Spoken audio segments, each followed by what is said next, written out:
revival of village defense parties, we have reinitiated the creation of more VDPs. As some of you might be aware, there are just 11 VDPs in the city of Shillong, with a population that is nearing 7 lakhs. Just 11 VDPs alone will not do. And to incentivize these VDPs, we have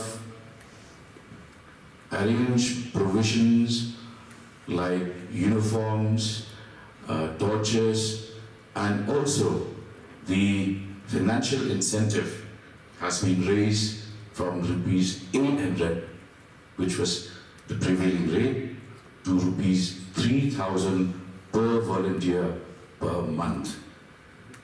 If we do not act, meeting you here is a criminal waste of your time and a criminal waste of our time as well.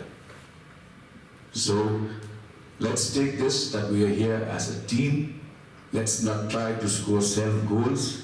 Let's not try to prove that I am smarter than he is, I am doing more than he is, I'm reaching more than he is.